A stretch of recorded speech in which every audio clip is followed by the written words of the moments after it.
we have a podcast.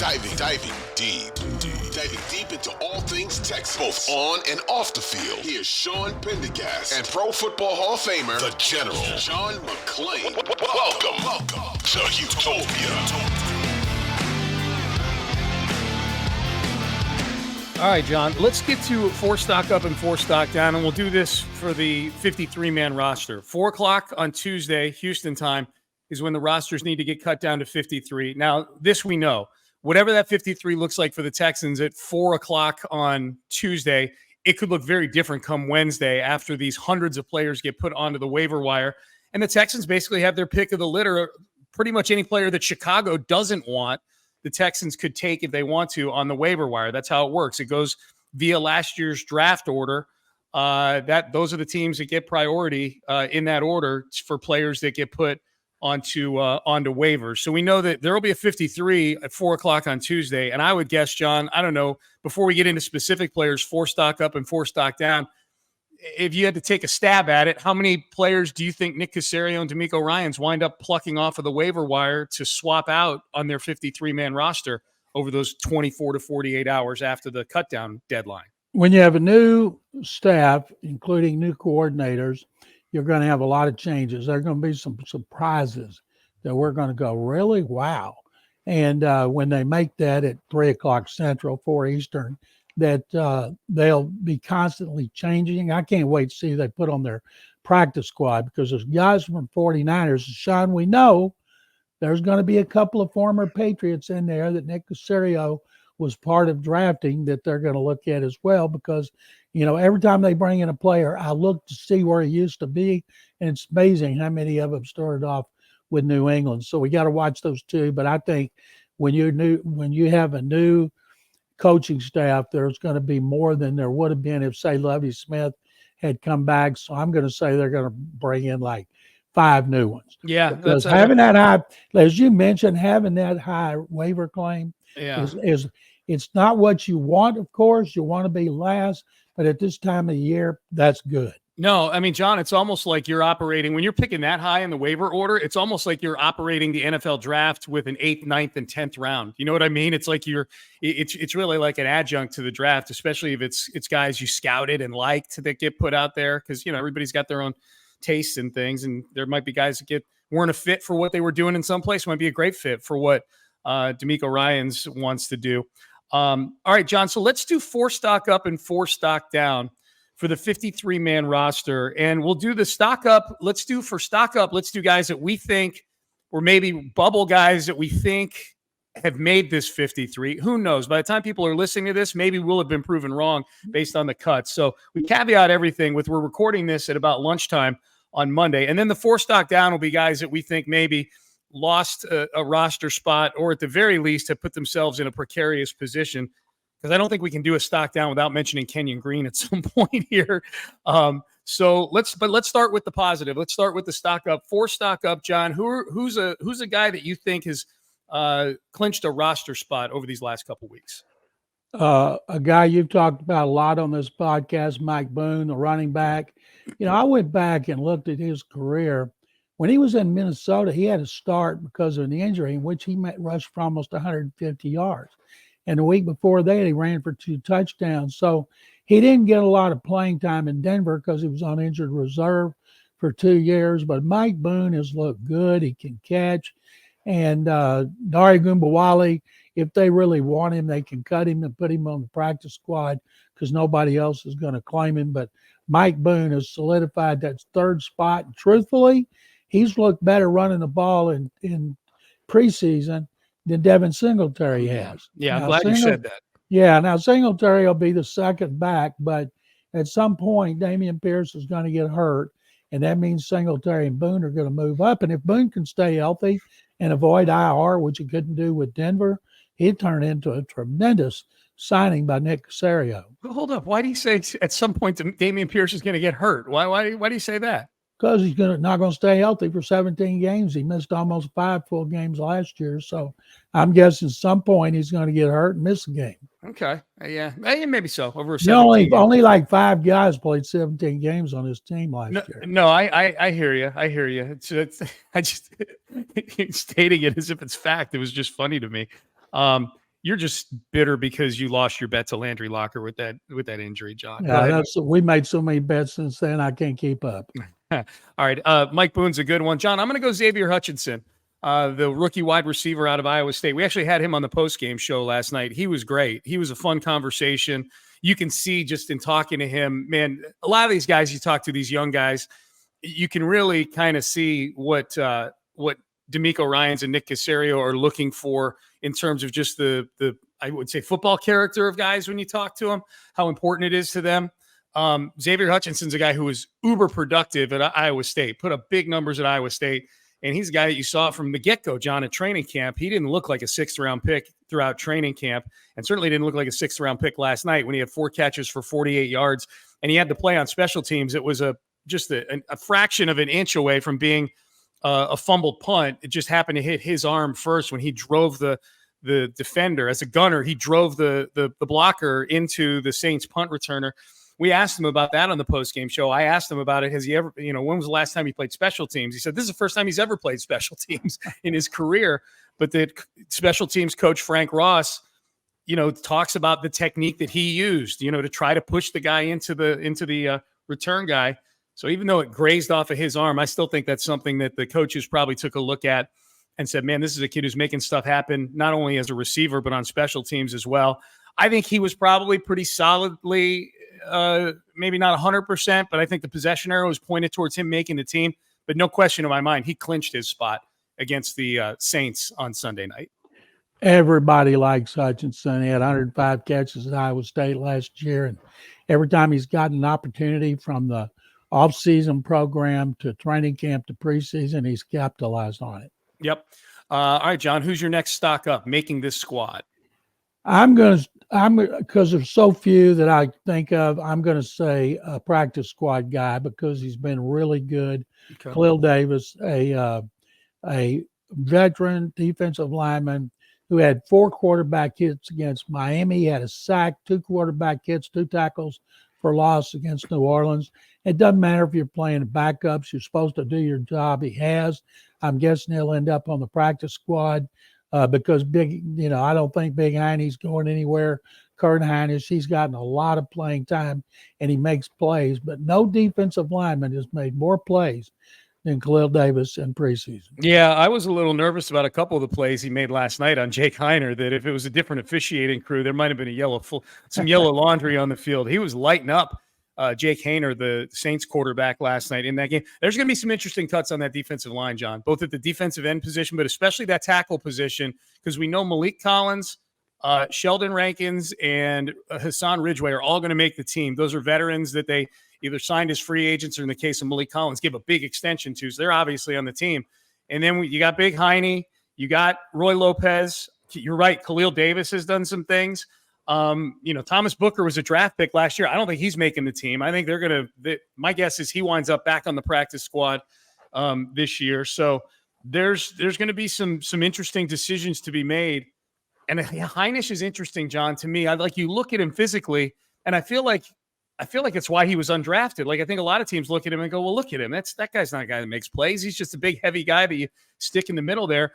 But at least a couple, 2-3 times a game, there's a play made in the backfield, and you look up and 93 is in on the play. He's around the ball. Like, he is a guy who's just got a really good football sense that served him well throughout his entire career, not just with the Texans. I'm amazed at how many times you guys are getting up from the bottom of the pile and Big Heine's on the bottom. Yeah, it's Big Heine's on the bottom, John. We need some merch. Big Heine on the bottom.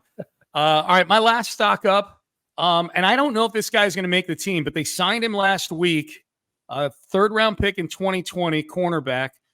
Cam Dantzler made a huge play to close out that game last night. That wasn't just a right place, right time kind of play.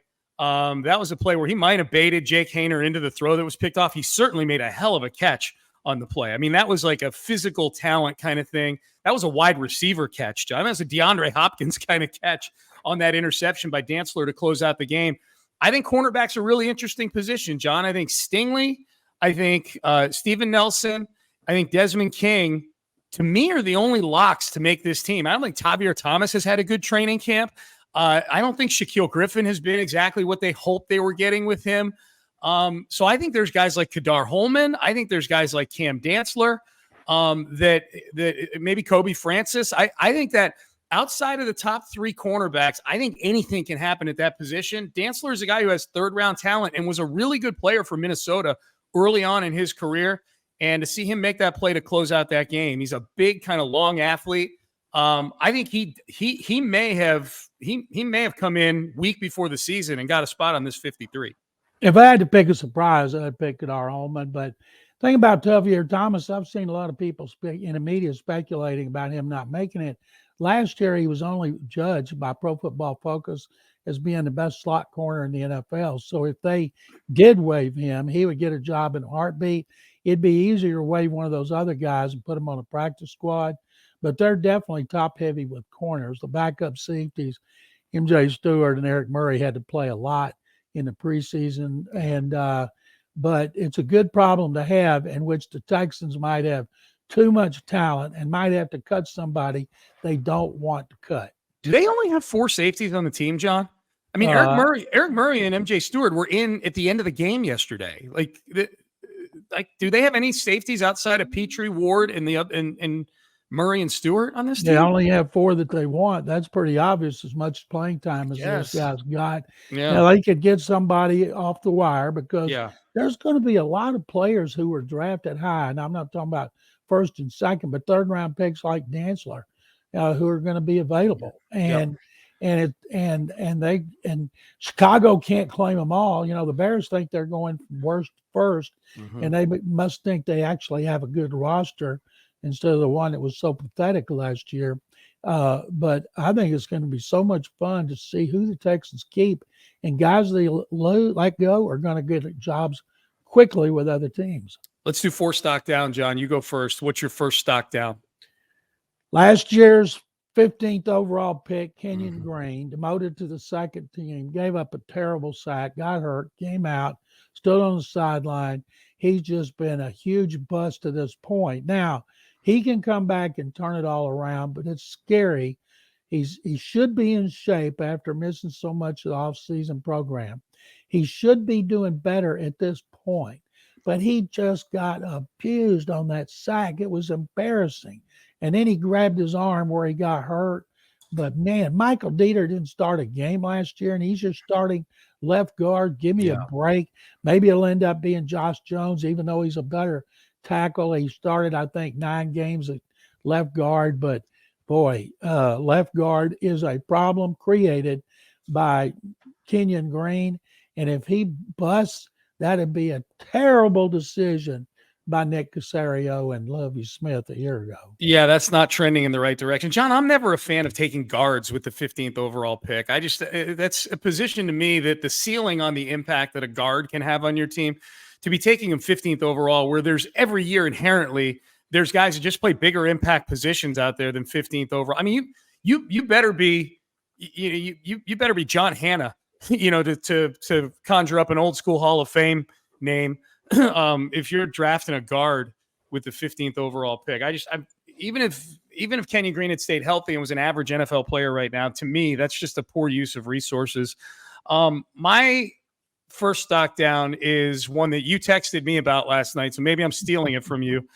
But Austin, you didn't say this, but I'll say it. Austin bleeping Deculus. Is he allowed to get the bleeping, John? He was a 6th-round rookie last year. Of course. But he's from the area here, so we root for him because he's a Houston kid. But, man, he struggled mightily against the Patriots in that first game, and he has just really, really struggled. He's a big kid who, if you just watch him step off the bus, you go, yeah, I can see where that kid's a tackle.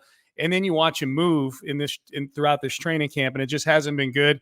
Nick Caserio is going to be doing something, John, here over these next 24 hours that he has not done to this point, and that is cut players that he himself has drafted. He's never cut one of his own draft picks before, not because he's in love with them or anything like that, but because this roster had that much building to do.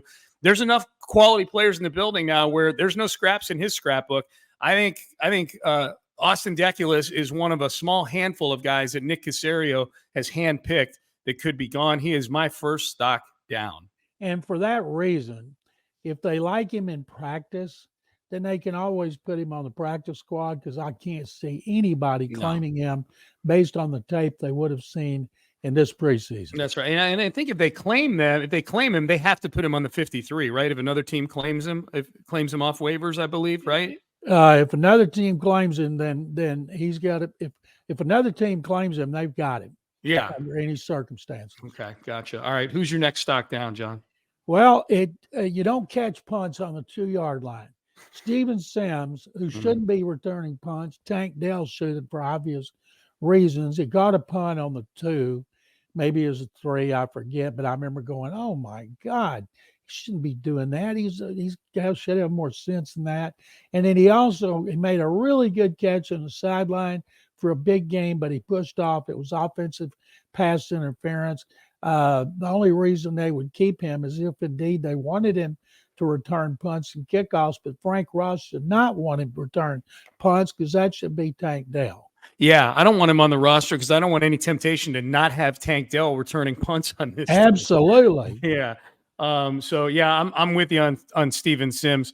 John, my last one is a guy who has not gotten on the field at all, really, throughout training camp, who's been on this team the last couple of years, and it's Christian Kirksey. I think Christian Kirksey is going to be gone amidst what is I don't know how good the linebacker position is on the Texans, but it is a competitive situation. There's a lot of bodies at that linebacker spot. And I think you'll probably end up keeping 5, 6 at the most linebackers, and the musical chairs fill up pretty quick. Denzel Perryman is going to make this team. Christian Harris is going to make this team. Blake Cashman's been injured, but before he got injured with this hamstring, he was running with the ones and having a really productive training camp, and he's a very good special teams player as well. Henry To'oTo'o is somebody that this coaching staff really likes, even though it's gotten to be a bit more of a struggle for him these last couple games, but he's going to make this team. And then you've got Corey Littleton and Neville Hewitt and Jake Hansen, and I'm probably missing a couple. Garrett Wallow. Yeah, and I don't know that Garrett Wallow might be a Caserio draft pick that gets cut. There's no way that Christian Kirksey can make this team. If you're doing a 53-man mock roster and you're putting Kirksey on here just because he's a big name, he's a known name that's been on this team the last couple of years. He's been on this team because of the leadership quality. He hasn't been on this team because he's a good football player. Now he's just injured, old, expensive, and they got plenty of leadership in the building. They don't need any more of these guys that can't play hanging around just because they're good pros and good locker room guys to teach the young guys. They've got the culture foundation is established now. Christian Kirksey, here's your gold watch. See you later. I'd keep Neville Hewitt. I know the coaches like Hewitt. He and Kirksey are interchangeable. He's been there every day. Kirksey hasn't, through no fault of Kirksey's, but you got to be healthy, especially when you're in his situation. And if they do get rid of him, is it $5.6 million they save, something like that? Yeah, it's a lot. It's several million. The cap. It is a really good cap savings if they get rid of him. And that's actually kind of going to be a tough decision because those guys play special teams. And Henry To'oTo'o, I think, they're trying to get him to play outside and inside. Let the poor kid play the position he was drafted to play, in the middle, find somebody else to play outside. You got Blake Cashman, and he will be the starter when he's healthy. But I don't like moving rookies around. I remember when they did that to Xavier Suafilo, first pick in the second round in 2014. He turned out to be a bust, one of many in the offensive line. And so let To'oTo'o play the middle behind Denzel Perryman. All right, thanks for watching. If you enjoyed this video, please don't forget to give it a thumbs up and subscribe to our channel for more content like this. If you want to see more of our videos, be sure to check out our playlist and let us know what you think in the comments below. Also, don't forget to follow us on social media to stay up to date on our latest updates. Links are in the description. Thanks again for watching, and we'll see you in the next video.